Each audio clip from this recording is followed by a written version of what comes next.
Hey folks, let me talk to you today. I'm just going to make a fun video about my Tegus, my little hole that my camera is on my phone. So you'll see my eyes wander back and forth as I realize where the camera little hole in the phone is.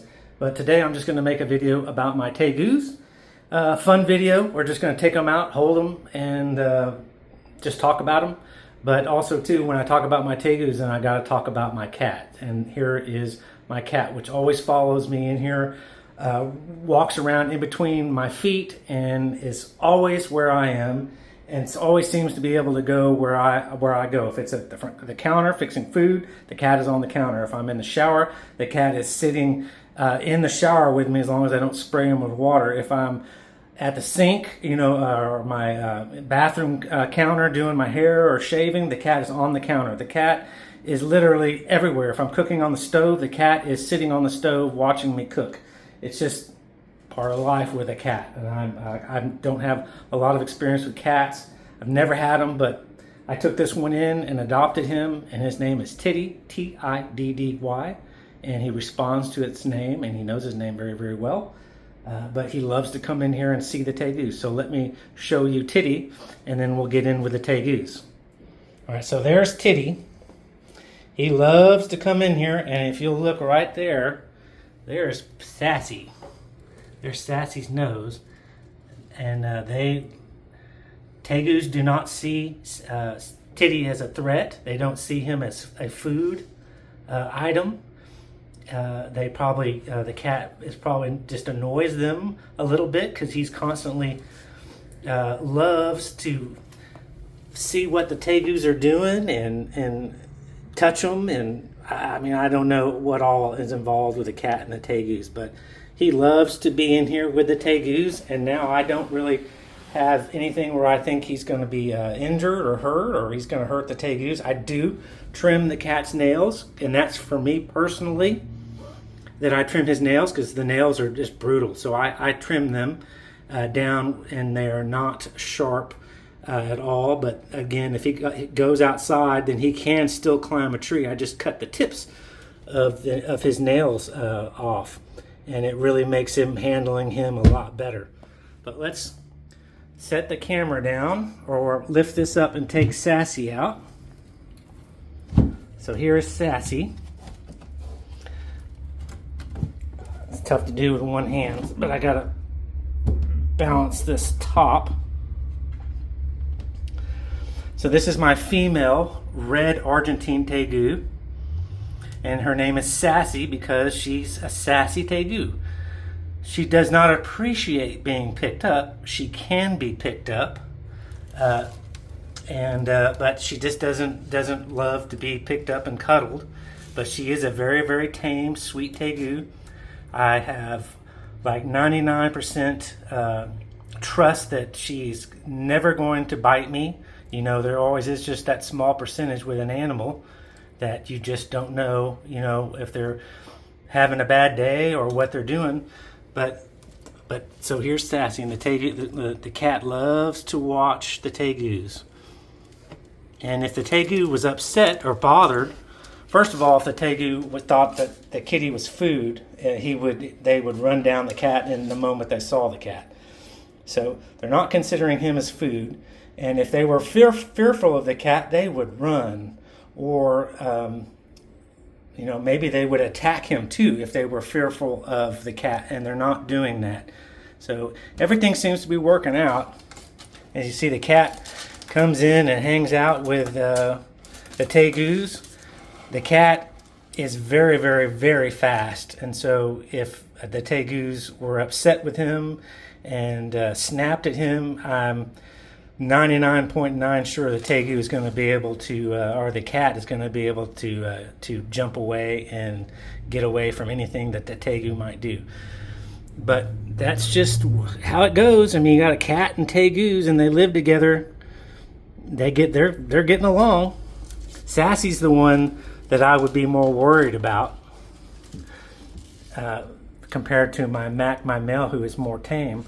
But let's take Sassy out. Come here. All right, so here's Sassy, my girl. She's not warmed up.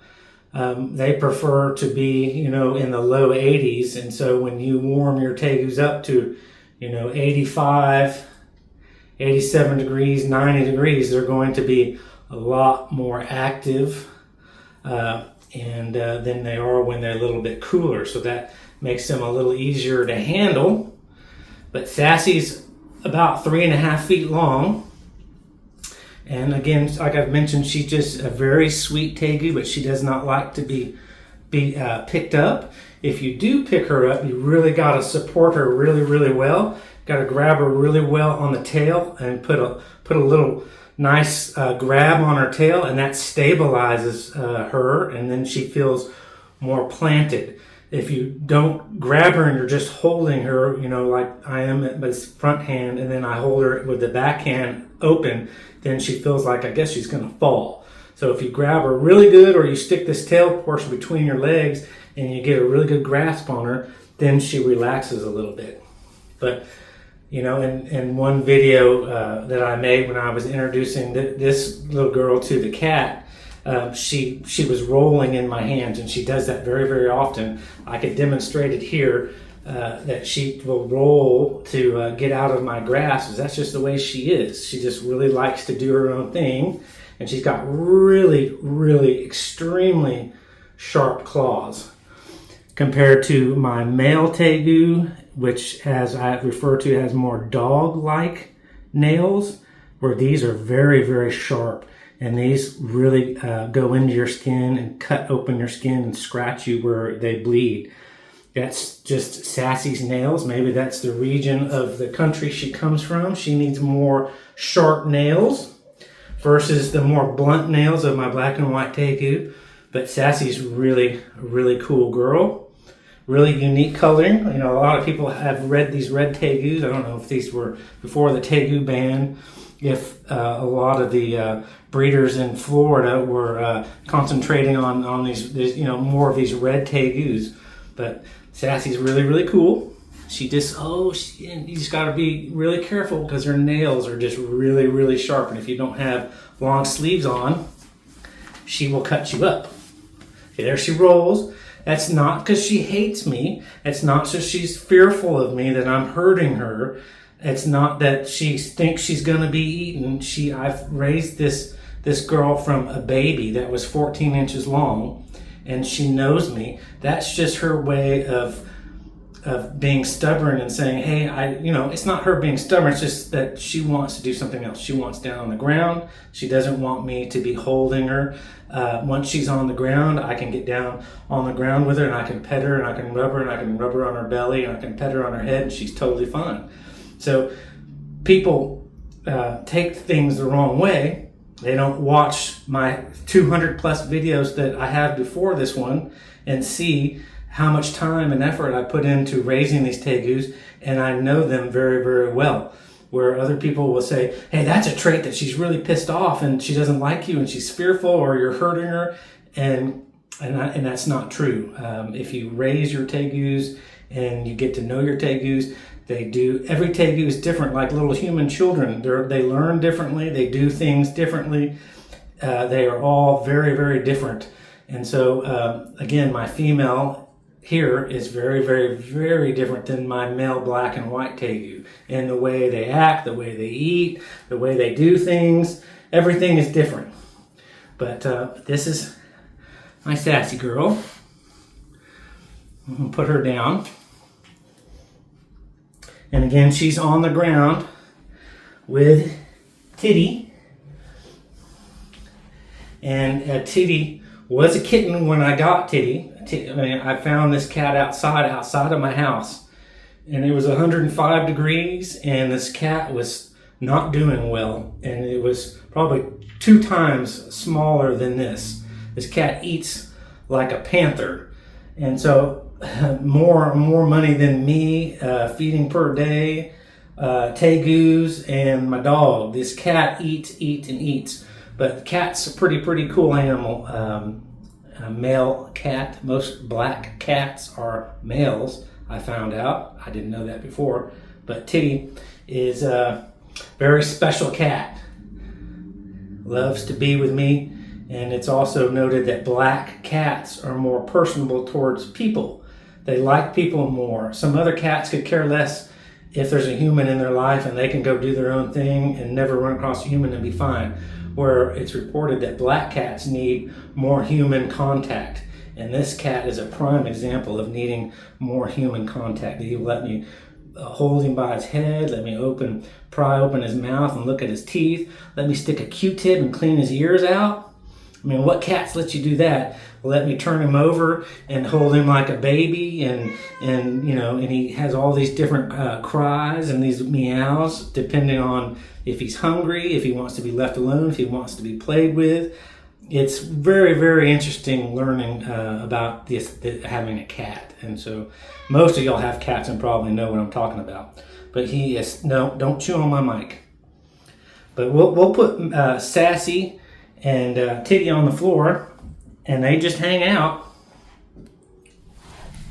All right, we're going to pull out Mac. Mac, they don't stay in their big cage very often. They just go into their big cage that you've seen on my past videos when I want them to have more heat. If they've been sleeping in this box for 4 or 5 days and I feed them, then I want them, what I'm thinking they need to warm up, then I'll put them in the big cage where I have hot lights and UVB and everything. And that's where I will stay or put them for certain things that I want to see happen. But otherwise, I let them come and roam around the house, and they come back and then they sleep in their hide boxes, and that's what this is a hide box. They go in it and they hide. It's dark, and they feel safe and secure in there. And they always come back to these boxes to go to sleep. So here's Mac in here sleeping. And again, there's Titty Tat. Constantly loves to hang out, very interested in seeing the reptiles, and it's very unusual that a cat does what this cat is doing. I would think most cats would be really apprehensive of being around an animal like this, but Mac was sleeping. Come here, Mac. Here's Mac. He ate 2 chicks yesterday, so he's got a full belly. As you can see, little Sassy nicked me and causing me to bleed a little bit, but that's part of it when you have Tegus, and the light in here is getting kind of dark. But we're going to pick Mac up now. See, when I said sweating, I wasn't joking. It's warm in here. I'm just not good without AC. Whew. But, all right. Setting the camera up. Hopefully people find this interesting and, watching these Tegus. Mac is 4 foot long Tegu and weighs about 10 pounds. 9.5, 10 pounds. I haven't weighed him, but I've got a pretty good idea of his weight. Yeah, he is all muscle. Mac is my male black and white Argentine Tegu. And Mac is more of, I don't say, necessarily like a dog, because they're not a dog at all, but they do get pretty tame and pretty relaxed. And they do in captivity when they get fed by their owner, and water's available and food, and they have hide boxes and they feel safe, then they become pretty lazy and they slow down and they just lope around and become more dog-like. Nothing like a dog, but yes, they kind of become more of a pet type animal. And so this is Mac. As you can see, Mac's got let's pull his head up here, and you can see his jowls, his wide part of his body right here, or his neck, where his big jaw muscles are. And Mac is a really cool animal and very, very trustworthy and very, very tame. But yep, let me see here what else we can talk about. I always love when I have my Tegus to see their bellies. And again, when your Tegus are flopping around, that's because they feel like they're going to fall. They don't feel like they have a steady perch. So grab, it's what I do, and it's worked for 4 years. Grab their tail. You don't want to put a lot of stress on lower down on their tail, but you can grab them in this area. It's the meat part of their tail, and you can hold on, put a grip on it, and it seems to secure them, and they become more secure with your grip that they're not going to fall. And but I always like to look at their belly and touch them, you know, on their bellies, a little bit softer under their bellies.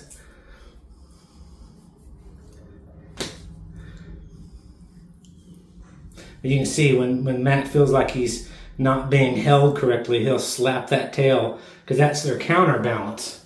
That tail flopping around helps to counterbalance them, and kind of like a cat and a dog. But yep, here's Mac. Mac and Sassy sleep together about 99% of the time, unless it's breeding season, and that's probably March, April, May, June. They can't be together because Mac gets really hyped up now that he's 4, and Sassy's about 3.5 years old, so they are at the breeding age. But Mac really wants to mate with Sassy. They are like a paired up couple. They were raised together as babies, always kept together, and they've just built a bond and know each other really well. And so Mac wants to mate with Sassy, and so I don't want babies. So it's a struggle to separate them for 3 or 4 months, and so that we don't have baby Tegus at the end of the year.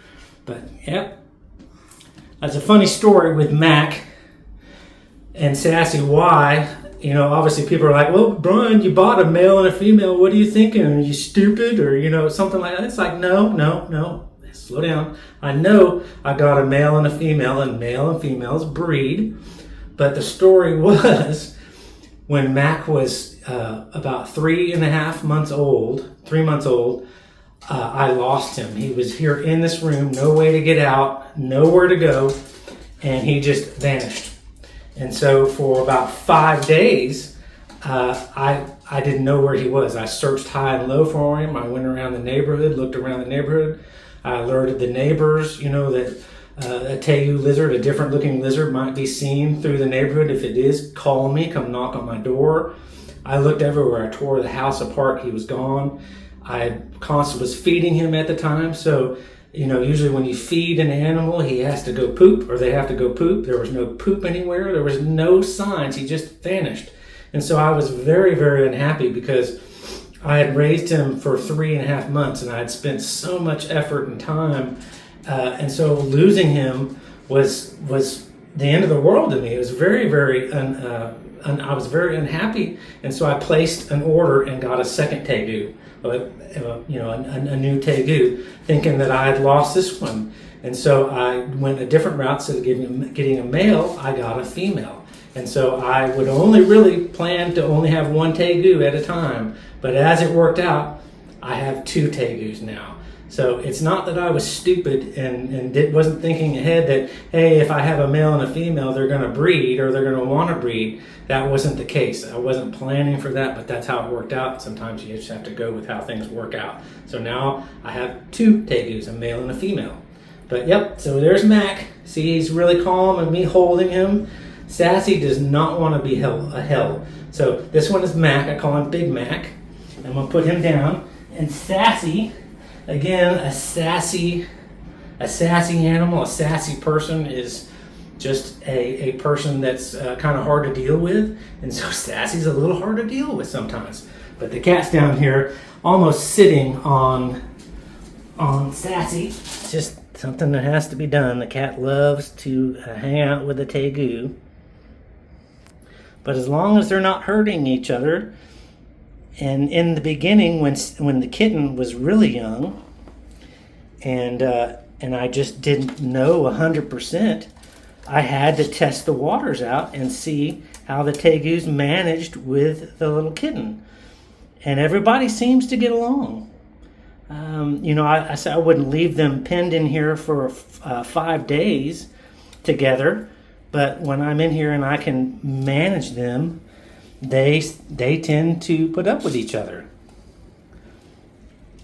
The cat's not really necessarily going to hurt the Tegus. You know, one person was like, oh, the cat's going to scratch the eye out of the Tegu.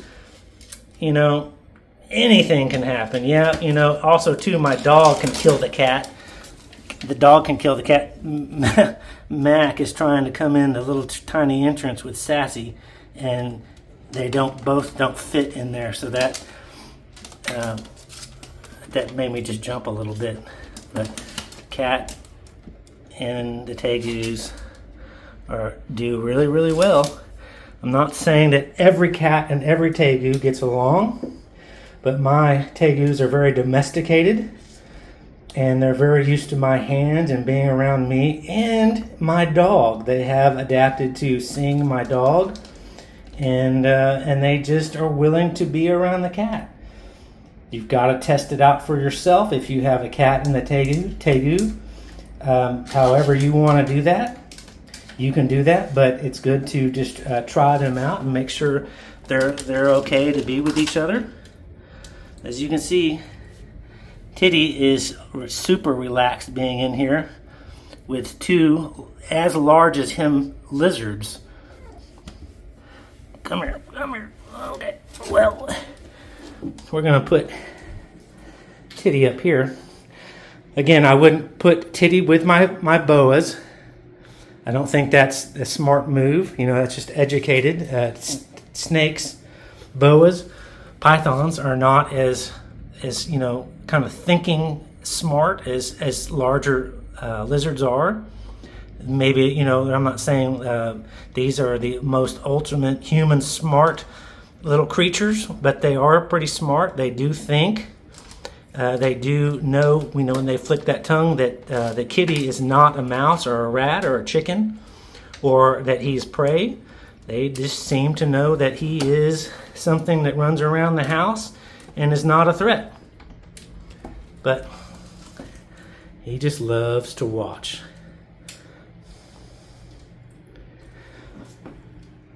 I've had other people that owned cats and Tegus tell me that they get along. Just feel it out. It's not that big of a deal. And so when I made my video, like maybe last month, I kind of knew what I was getting into, but a lot of people really overreacted, and there was no reason for them to really overreact. It's just they were overreacting on being ignorant, not knowing, not watching previous videos, not knowing how long I've had my Tegus, the relationship that I've had with my Tegus, and my relationship that I've established with this cat, turning into a cat, probably about 6 months old now. But that's my life. In closing, just like my Tegus and my cat and my dog and everyone running around together, I put all four of my boas in this closet, and they all hang out together. They don't stay in cages. As you can see, I have terrariums here, and I've got terrariums out in the room where if I needed to, I could put four snakes in 4 different enclosures, but all 4 of my boas just roam free in this room. The cages are open, and the snakes go in and out of their cage, and they're all potty trained. They all go poo-poo inside the terrariums, which is very neat and very good, because it could be pretty messy if they go on the floor or they go up on the shelves. But you can see there is Leo. Leo hangs out a lot right there, and the other ones hang out in the hides and crawl around the room. Let me see, there should be one back over there in the corner. Nope, it's not there. Probably over there or back behind there. They sleep and hang out all over the place in here, but they all are doing very, very well and hang out together. So animals being around each other and spending time is good. I think it's good, just like people. People don't need to just be kept as an individual with no contact with other people. I just don't think it's good. So depending on the species, if you know that they can get along and everyone can manage, and then it works out well.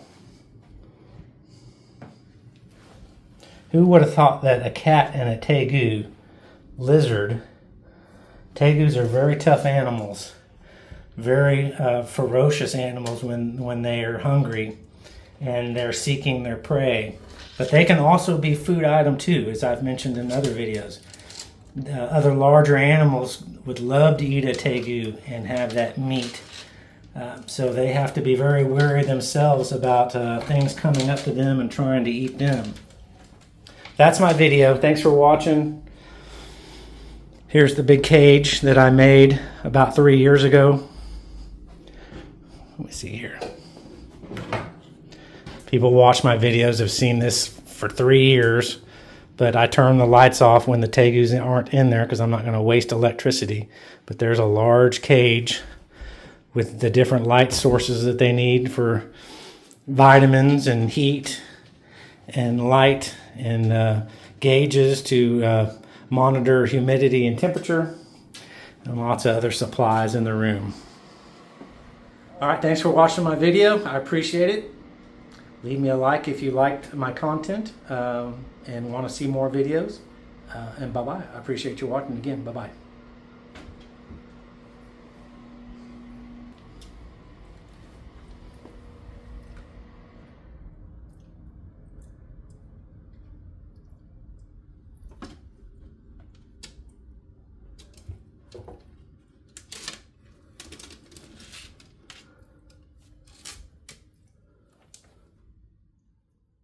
This is what Kitty does after we go and play with the lizards. He goes and sleeps on the couch and crashes out.